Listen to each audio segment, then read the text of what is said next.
Hello there. We are looking today at differentiating between permutations and combinations. So permutations is when order makes a difference. Or if you can tell the difference between them. So they're going to get different prizes, or they're going to go in some sort of different lineup, something like that. Combinations are when order doesn't matter, so it's just a group. So you got to write. It doesn't matter what seat you're sitting in, you got to write. So that is the kind of the key part for the combinations. And these are when things are indistinguishable. You just can't tell. So maybe they each got prizes, but they all got exactly the same prize. So let's go ahead and look and see if we can identify the key words in each of these. So for this one here, we have 6 empty seats on a bus. My students were talking today like, oh, randomly. All of them are randomly. Randomly is probability. So that is not the key word that we're looking for. What we're looking for is recognizing, 1, it says groups of 6. 2, they're just empty seats. It doesn't really matter where it is that you sit on them. So that would be a combination.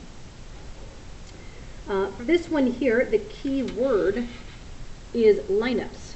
If you have a relay, going first is different than going second. You went first instead of second, so very different. So that is a permutation. For this one here, 4 people get the job. We're talking at office aides. So it doesn't say different jobs in there. They're all having exactly the same office aide. So that would be our group or a combination. Right up here, sweetie. For number 4, the key thing here is that they're both getting exactly the same prize. So we would consider that indistinguishable. So that would be a combination. For number 5, no problem. We have 2 different scholarships. And that's a big difference. Getting the first scholarship versus the second is a very different situation. So that is definitely a permutation. And then the very last one, if all of these letters were different, then it would be a permutation. But since there are some letters that are indistinguishable, like the L's and the E's and such, that would be a combination. So let's go ahead and see, now that we've identified them, what it is to actually solve them. So when you're doing the combinations, you still do your decision chart. So there are a group of 6, so 1, 2, 3, 4, 5, 6. In terms of the decisions that you're making, you would choose 12 people, and then there's only 11 to choose from, and 10, and 9, and 8, and 7. But for the groups, after you do that, you need to divide by the group size factorial. So we then divide by 6 times 5 times 4 times 3 times 2 times 1. So that is the math, that we have our decision chart, and then we divide by that factorial. Now, another way that you could write this whole thing as a factorial, obviously you have your 6 factorial on the bottom. Your top would have to be written as 12 over 6, so you can get rid of 6 on down there. But I like to do it this way. We have what? 6 times 2 is 12, so those go away. We have 5 makes that a 2. We have 4 makes that a 2. And we have 3 makes that a 3. So we have 11 times 2 times 3 times 2 times 7. So pretty quick and easy to plug in. 924 as our answer. We're looking at number 2. Again, decision chart. All of them start with the decision chart. There are 4 there.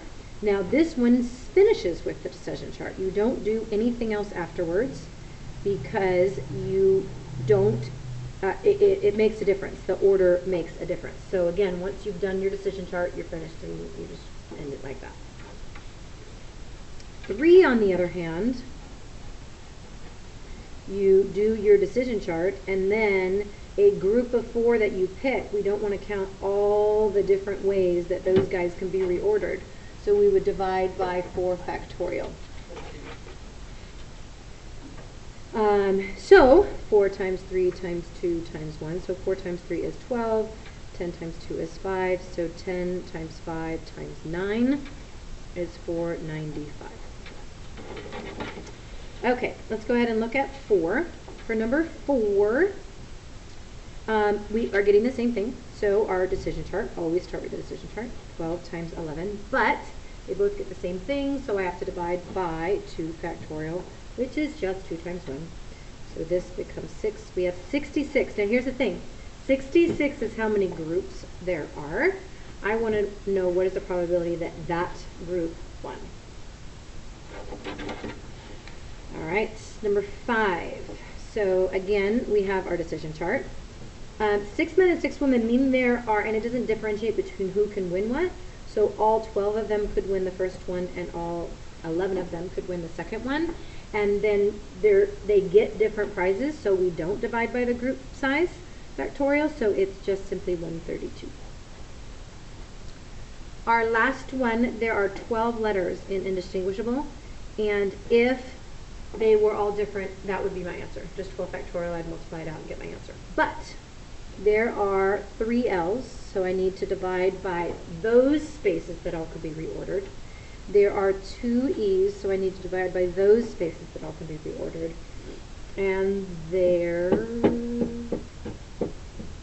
are 2 T's. So those guys could also be reordered. So I have 12 factorial divided by 3 factorial divided by 2 factorial divided by 2 factorial, and you get a crazy old number. So make sure you know how to plug those things into your calculator. That's going to be important.